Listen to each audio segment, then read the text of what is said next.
ఉమ్మడి పశ్చిమ గోదావరి జిల్లాలో బాణసంచా తయారీ ప్రమాదకరంగా మారింది. తయారీ యూనిట్లలో సరైన రక్షణ చర్యలు తీసుకోకపోవడం, అధికారుల పర్యవేక్షణ లోపం కారణంగా ప్రమాదాలు జరుగుతున్నాయి.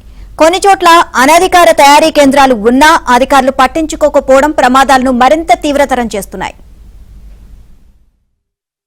పచ్చని పంట చేలో నిప్పు గుళికలు, అనంత వాయువుల్లో కలిసిపోతున్న కూలీల ప్రాణాలు, బుగ్గిపాలవుతున్న కార్మికుల బతుకులు, భద్రతా ప్రమాణాలు పట్టించుకోని యాజమాన్యాలు.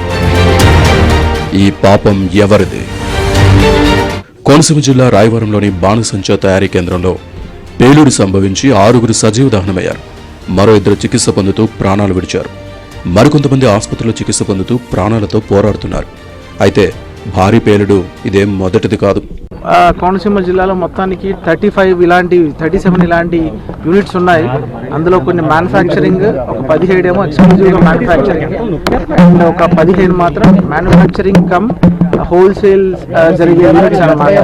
సో ఇవన్నీ కూడా ఆల్మోస్ట్ 2 వీక్స్ బ్యాక్ దీన్ని ఆల్రెడీ ఇన్స్పెక్ట్ చేశారు. అంటే ఈ ఇన్సిడెంట్లో కూడా మనకు తెలిసింది ఏంటంటే already revenue, police and fire నుంచి ఆల్రెడీ ఒక 2 వీక్స్ బ్యాక్ ఇన్స్పెక్షన్స్ జరిగాయి. అంటే ఇక్కడ వచ్చి విజిట్ చేసిన తర్వాత కూడా యాజ్ పర్ నార్మ్స్ అన్నీ ఉన్నాయి. సో అంటే actual what is the cause of reason అనేది ఇంకా ఎఫ్ఎస్ఎల్ టీమ్ వచ్చి కన్ఫర్మ్ చేస్తారు. ఆల్రెడీ ఎస్పీ గారు ఆల్రెడీ క్లియర్గా వాళ్ళకి ఇన్స్ట్రక్షన్స్ ఇచ్చారు.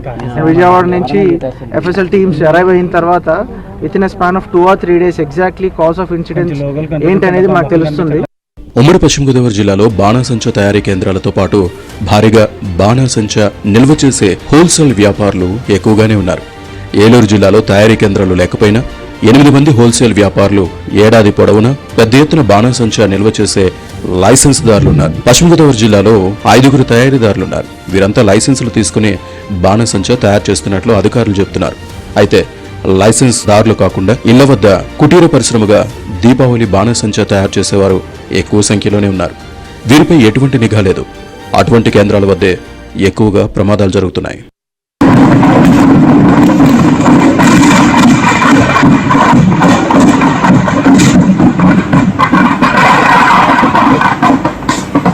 ఉమ్మడి పశ్చిమ గోదావరి జిల్లాలో అతిపెద్ద ప్రమాదం 10 ఏళ్ల క్రితం జరిగింది. ఉంగుటూరు మండలం పెద్దవెల్లిమల్లి వద్ద బాణసంచా తయారీకి అవసరమైన ముడి సరుకును కూలీలకు పంపిణీ చేస్తున్న సమయంలో ఒక్కసారిగా పేలుడు సంభవించింది. పేలుడు ధాటికి 11 ఇళ్లు దెబ్బతిన్నాయి. పేలుడు శబ్దం దాదాపు 10 కిలోమీటర్ల దూరం వినిపించింది. ఆ ప్రమాదంలో 9 మంది చనిపోయారు. అదే ఏడాది పెరవలి మండలం అన్నవరప్పాడు వద్ద తయారు చేసిన బాణసంచాను లోడ్ చేస్తూ ఉండగా పేలుడు జరిగి 4 చనిపోయారు. 3 ఏళ్ల క్రితం తాడేపల్లిగూడెంలోని కడియం వద్ద బాణసంచా తయారీ కేంద్రంలో జరిగిన పేలుడుకు 4 బలైపోయారు. గతేడాది ఏలూరులో స్కూటర్పై బాణసంచా తీసుకెళ్తూ ఉండగా అది పేలి 2 చనిపోయారు. మరికొన్ని ప్రమాదాల్లో చనిపోయిన వారి ఆనవాళ్లు కూడా దొరకకుండా ముక్కలయ్యారంటే ప్రమాద తీవ్రతను అర్థం చేసుకోవచ్చు. ఇవి కాకుండా ప్రతి ఏడాది చిన్న చితక ప్రమాదాల్లో 1-2 చనిపోతూనే ఉన్నారు. ప్రతి ఏడాది ప్రమాదాలు జరగడం వెనుక అధికారుల నిర్లక్ష్యం కూడా స్పష్టంగా కనిపిస్తుంది. తయారీ కేంద్రాల్లో గానీ, భారీ ఎత్తున నిల్వ చేసే హోల్సేల్ గోడౌన్లో గానీ సరిగ్గా తనిఖీలు జరగడం లేదనే విమర్శలు వినిపిస్తున్నాయి. దీపావళి వస్తున్న సమయంలోనే ఏదో మొక్కుబడిగా తనిఖీలు చేస్తున్నారే తప్ప వార్షిక తనిఖీలు ఎక్కడా జరగడం లేదనే అంటున్నారు. దీనిని అలుసుగా తీసుకుని తయారీ కేంద్రాల్లో ఎటువంటి రక్షణ చర్యలు చేపట్టడం లేదు. అంతేకాకుండా కొన్ని తయారీ కేంద్రాల్లో ముడి సరుకును అనుమతి ఇచ్చిన పరిమాణం కన్నా ఎక్కువగా నిల్వ చేస్తున్నారు. రికార్డుల్లో మాత్రం అనుమతి ఇచ్చిన పరిమాణంలోనే నిల్వ చేస్తున్నట్లు చూపిస్తున్నారు. ఇలాంటి వారిపై కూడా ఏపీ ప్రభుత్వం ఫోకస్ పెట్టినట్లు మంత్రులు చెబుతున్నారు. పర్టికులర్ గా డే ఫస్ట్ నుంచి కూడా దీని మీద ప్రత్యేకమైన దృష్టి పెడుతున్నామండి. ఫైర్ ఎన్ఓసీస్ అరౌండ్ మనం ఈస్ట్ గోదావరి, వెస్ట్ గోదావరి ఇవన్నీ కూడా మనం చూసుకున్న దగ్గర పర్మనెంట్ ఫైర్ క్రాకర్స్ షాప్స్ ఇవన్నీ కూడా మనకి అరౌండ్ మన దగ్గర ఉన్నవి ఒక 70 వరకు ఉంటాయి. 69 out of 69 వాళ్ళందరికీ కూడా లైసెన్స్ ఉన్నాయి. అట్ ద సేమ్ టైం మాకున్న పెద్ద ఇది కూడా ఏంటంటే టాస్క్ ఏంటంటే కొంతమంది అన్లైసెన్స్డ్తో చాలా మంది తయారు చేస్తూ ఉంటారు. అందులో అన్స్కిల్డ్తో చాలా మంది చేస్తూ ఉంటారు. సో అక్కడ మనకి చాలా ఇబ్బందులు ఎదుర్కొంటున్నాం. దాని మీద కూడా స్పెషల్ డ్రైవ్ పెట్టాం. లాస్ట్ 2 months నుంచి స్పెషల్ డ్రైవ్ పెట్టాం.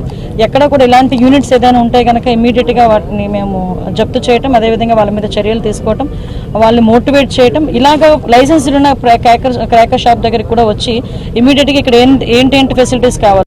బాణసంచా దుకాణాలు, తయారీ కేంద్రాలు, గోదాముల వద్ద ఉండాల్సిన కనీస సదుపాయాలు లేక ప్రమాదాల బారిన పడుతున్నారు. కనీసం విద్యుత్ సరఫరా కూడా ఉండకూడదనే నిబంధన ఉన్నా దాన్ని అంతా బేఖాతరు చేస్తుంటారు. దానికి తోడు అగ్ని ప్రమాదం సంభవించినప్పుడు ప్రమాద తీవ్రతను తగ్గించే పరికరాలు తూతు మంత్రంగా ఏర్పాటు చేయడం, ప్రమాదం సంభవించినప్పుడు ఏం చేయాలో సిబ్బందికి కనీస అవగాహన ఉండడం లేదనే ఆరోపణలున్నాయి. ఆ ఆరోపణలకు బలం చేకూరుస్తూ తరచూ సంభవించే అగ్ని ప్రమాదాల వల్ల పదుల సంఖ్యలో ప్రాణాలు కోల్పోయిన ఘటనలు ఆంధ్రప్రదేశ్లో చాలానే జరిగాయి. బాణసంచా దుకాణాల వద్ద నిప్పుతో చెలగాటమాడాలని కూలీలకు తెలిసినా పొట్టకూటి కోసం తెగించి పనులు చేస్తుంటారు. కూలీలకు కనీసం బీమా కట్టకుండా గాలికి వదిలేస్తూ ఉండడం బాణసంచా తయారీ కేంద్రాల యజమానుల నిబద్ధతకు అద్దం పడుతోంది. అధికారులైనా తప్పనిసరిగా ప్రమాద నివారణ ఎక్విప్మెంట్ నిబంధనలు పాటించాల్సిన బాధ్యత తీసుకునేలా జాగ్రత్తలు పాటించాలి. కూలీలకు బీమా సదుపాయం ఉండేలా చర్యలు తీసుకోవాలి. ప్రతి క్రాకర్ యూనిటే కాదండి, ఎక్కడైనా ఒక చిన్న కర్మాగారం ఉన్నా, ఒక చిన్న పరిశ్రమ ఉన్నా కంపల్సరీగా అక్కడ పనిచేస్తున్న వర్కర్స్ అందరికీ కూడా ఇన్సూరెన్స్ని ఇవ్వాలి, ఇన్సూరెన్స్ పెట్టించాలి. ఆ ఇన్సూరెన్స్ బాధ్యత కూడా ఓనర్స్ తీసుకోవాలి. దాని మీద ఇప్పుడు మీరు చెప్పిన దాన్ని బట్టి లేబర్ డిపార్ట్మెంట్ కూడా ఆదేశాలు ఇవ్వడం జరుగుతుందండి. ఎక్కడెక్కడ ఎలా ఉన్నాయి, ఎవరెవరికి ఇన్సూరెన్స్ లేకపోతే ఇమీడియట్గా ఇన్సూరెన్స్ని క్లెయిమ్ చేయమని చెప్తున్నాం. At the same time fire department కూడా ఎంతమంది వర్క్ చేస్తున్నారు వాళ్ళందరికీ కూడా ఇన్సూరెన్స్ ఉంటేనే ఫర్దర్గా లైసెన్స్ కూడా ఇమ్మని కూడా మేము ఆదేశాలు. ఈ అగ్ని ప్రమాదాల నివారణకు అత్యంత జాగ్రత్తగా ఉండాల్సిన బాధ్యత అధికారులపైనే ఉంటుంది. పశ్చిమ గోదావరి జిల్లాలో బాణసంచా వ్యాపారాలు ఎక్కువ. ఆయా ప్రాంతాల్లో దుకాణాల వద్ద భద్రతా ప్రమాణాలు 100% అమలయ్యే విధంగా అధికారులు చర్యలు తీసుకోవాలి. కొత్తగా బాణసంచా గోదాములు, తయారీ కేంద్రాలకు అనుమతిచ్చేటప్పుడు జాగ్రత్తలు పాటించాల్సిన అవసరం ఉంది.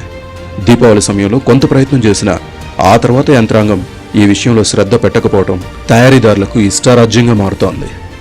ఏదేమైనా ఇకనైనా అధికారులు స్పందించి నిబంధనలు పాటించే విధంగా తయారీదారులపై ఒత్తిడి తీసుకురావాలి.